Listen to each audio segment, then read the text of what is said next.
You own your home, right? You've got the title to prove it. But what if I told you the legal foundation of that very title actually rests on a centuries-old paradox? Let's jump right into this explainer. Today, we're unpacking a massive contradiction at the heart of Philippine property law, guided by a landmark Supreme Court ruling and the brilliant concurring opinion of Justice Samuel H. Garland.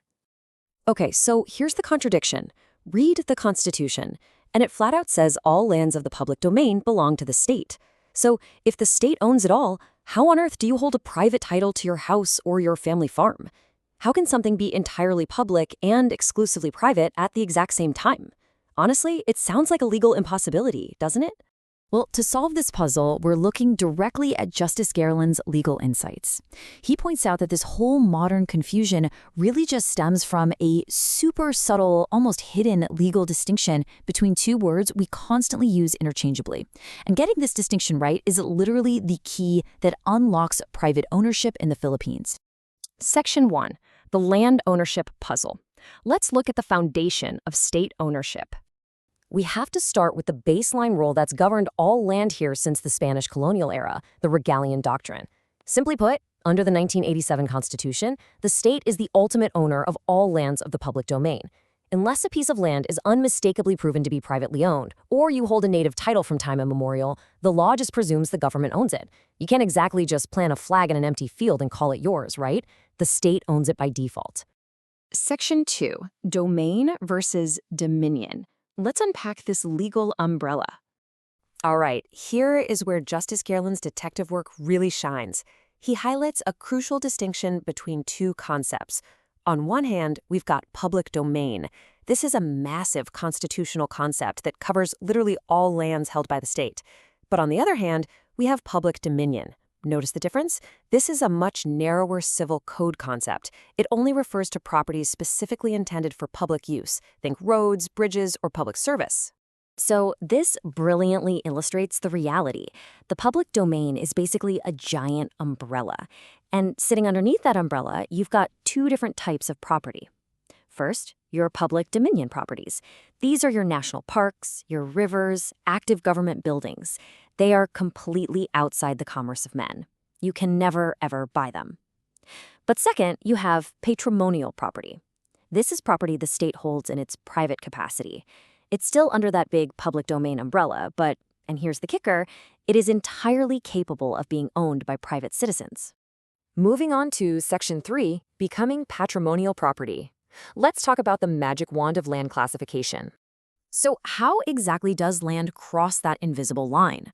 Well, according to the Civil Code, agricultural lands start out as property of public dominion, but they aren't stuck there forever. They can actually be transformed into what's called converted patrimonial property the moment the state decides it doesn't need that land for public service anymore and instead opens it up for economic ends, like farming or housing. It happens in 3 really clear steps. Step 1, the land is public dominion, totally off limits. Step 2, the state classifies the land as alienable and disposable. This is the operative act. It's literally a magic wand. Step 3, boom, the land is instantly converted into patrimonial property. It's now within the commerce of man, meaning you can eventually acquire a title to it if you hold it long enough.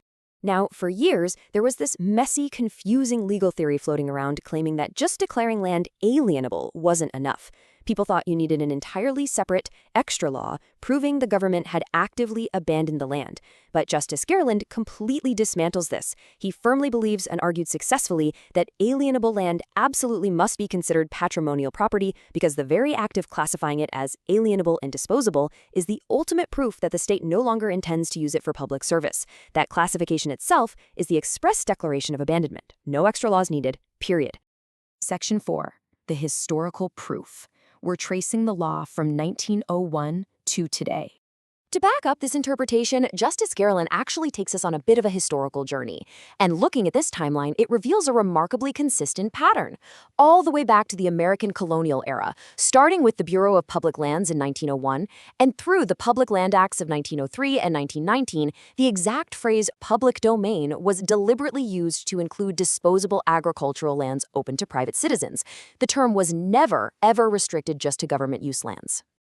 Just look at this quote from the 1903 Public Land Act. It's basically the smoking gun. It explicitly allowed citizens to homestead directly on the public domain. This historically proves that land didn't somehow magically leave the public domain just because it became available for private ownership. It remained right there under the public domain umbrella, but specifically as patrimonial property that could be handed over to everyday folks like you and me. Section 5. Why this matters. Let's ground all this heavy legal theory into actual reality. You might be sitting there wondering, okay, why does this deep dive into old legal terminology actually matter to me today? Well, it matters immensely because of the burden of proof. Think about it. If we didn't treat alienable land as patrimonial property right off the bat, ordinary citizens would face an absolute bureaucratic nightmare.